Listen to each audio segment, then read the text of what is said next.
Good morning, or depending when you're watching this, good afternoon, good evening, or good night. My name's Ross, and I was always told how to voice radio.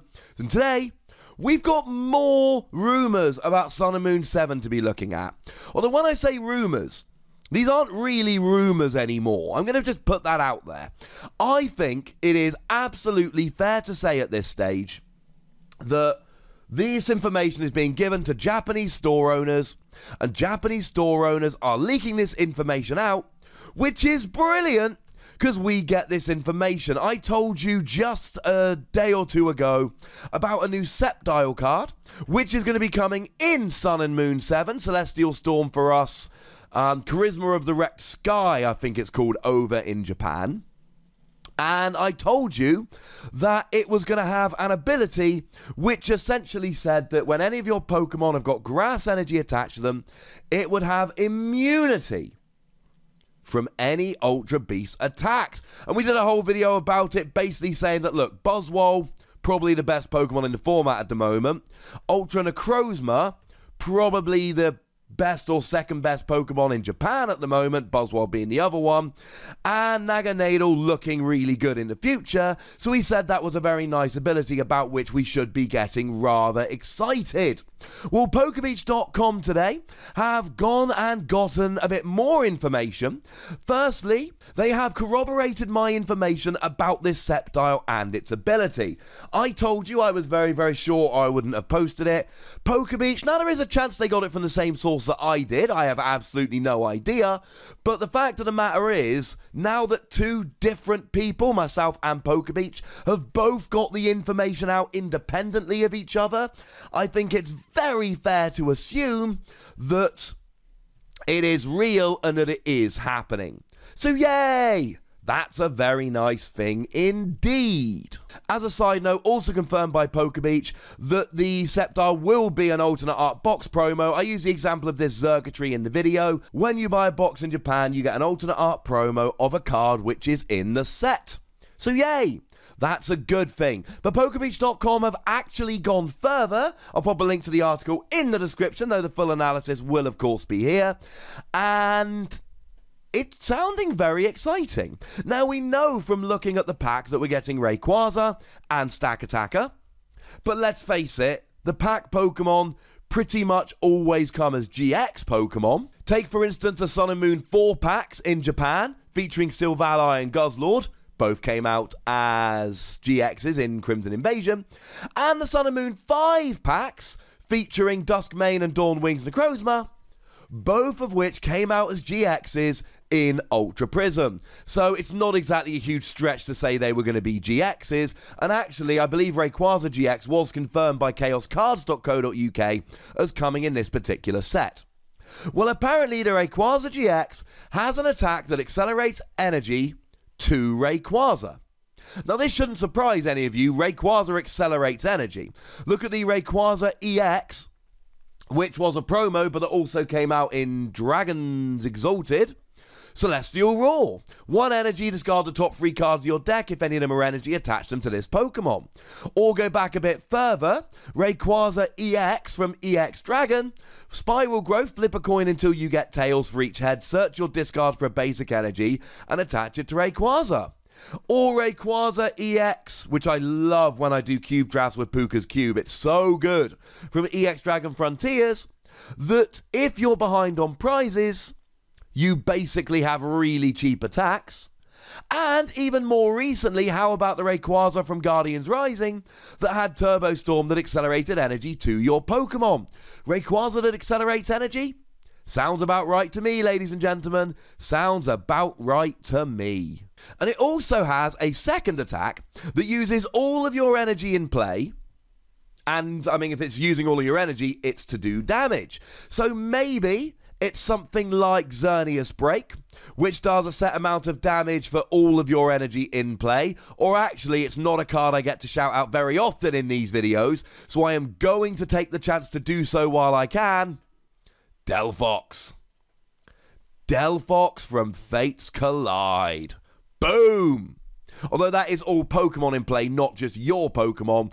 And the information given by Pokebeach here is that it is, in fact, your energy in play, not all energy in play attached to any Pokemon, yours and your opponent's. So that's kind of interesting and kind of cool. I mean, you just need to get a whole bunch of energy out with this. Now, annoyingly, we're going to be losing Max Elixir, and Max Elixir is a real pain because that's a good way to get energy out. But then again, we've got Solgaleo Prism Star and Lunala Prism Star, both of which are really good at accelerating energy in the early game from the discard pile. Not to mention the fact that we've got things like Magnezone that can accelerate energy as much as you like. And let's face it, Rayquaza may well have a lightning cost in its attacks. It has done in the past. So you know what? Don't forget that this Magnezone, which is on the screen at the moment as a metal Pokemon, is coming out as a lightning Pokemon in Forbidden Light the day after tomorrow. So we're going to have options here for getting the energy onto the field. I want it to be viable. I want it to be playable. I mean, the last big Rayquaza we got was the Mega EX, which was really good. Well, I say really good. The colorless one was really good.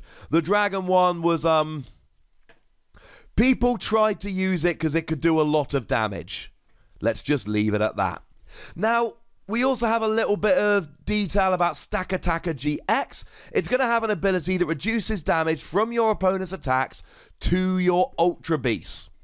So now, Buzzwole, as well as having every other advantage under the sun, like Diancie Prism Star to do more damage, like Beast Ring to accelerate energy, etc., etc., it's also going to have Stakataka, a basic Pokemon whose ability reduces damage done to your Ultra Beasts.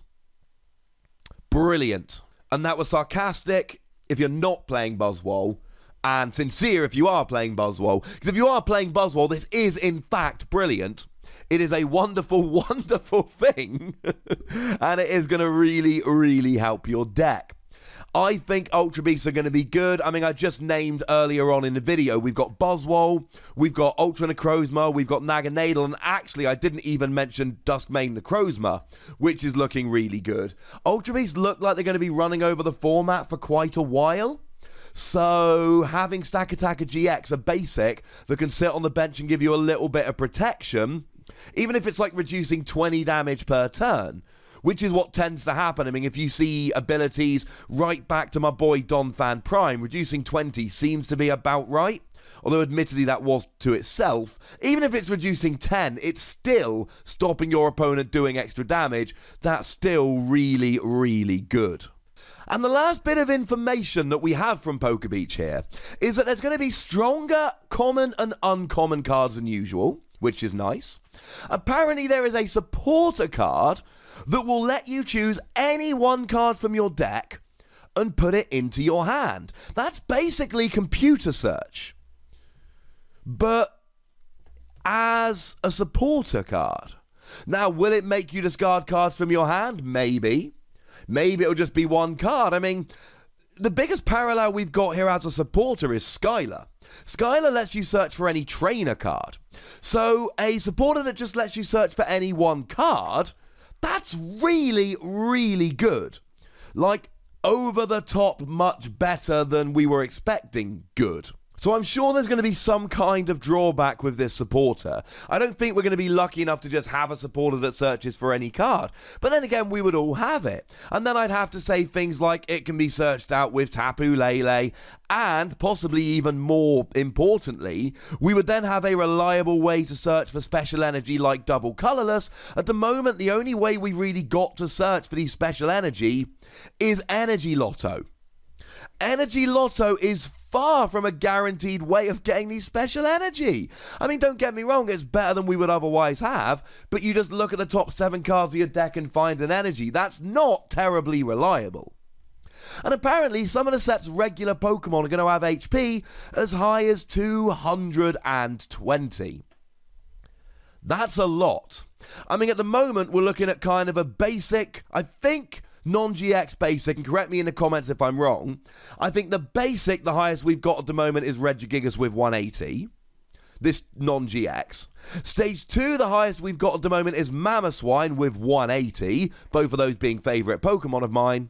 And Stage 1, the highest we've got is Wailord at 200. We don't have any Pokemon that have got 220. Having said that, and there's a very good reason I'm talking about Wailord here, Sun and Moon 7 is based around Hoenn. Hoenn is where Wailord was introduced. We're getting a Pokemon which is going to break the record for the highest HP in the game. Does anyone else think we're getting a 220 HP Wailord in Sun and Moon 7? Because I, for one, absolutely do. I'm calling it now, ladies and gentlemen. And when that Wailord gets released, I'm sorry, there is going to be at least a little bit of a video where I'm boasting about being right. Speaking of which, totally right about SCEPTILE. Although that wasn't a prediction, that was me reporting information. Speaking of predictions, PokeBeach reckon that we are going to be getting more of these leaks in the future when new sets come out. What do you think about these? Do you like these videos where I give you the meager information we've been leaked and then analyse the possibilities of what that means? Or are these a little bit superfluous, do you think? Honestly, I love doing these. I love knowing that we're getting a supporter that lets you search for any card and thinking about the implications. I love knowing that we're getting a 220 HP Pokemon and then showing you guys how it's almost certainly going to be Wailord. And I think I can add stuff to this that other commentators don't. But as always, I'd love to hear your thoughts in the comment section. Go nuts! Be nice. Make sure you like this video, subscribe to this channel, follow me on Twitter at the Wassy, and Twitch for some live action at twitch.tv/PTCGRadio. If you want to support the channel, get some bonus podcasts and so on, head on over to patreon.com/PTCGRadio, where you can do just that. And do check out my video game/Dragon Ball Super channel, Wassy Plays, which is 5 people away from 1,000. Go on, you make me so happy. But by far the most important thing, as always, is to look after yourselves until next time. Thank you very much for watching. My name is Ross, and you've been watching PTCG Radio.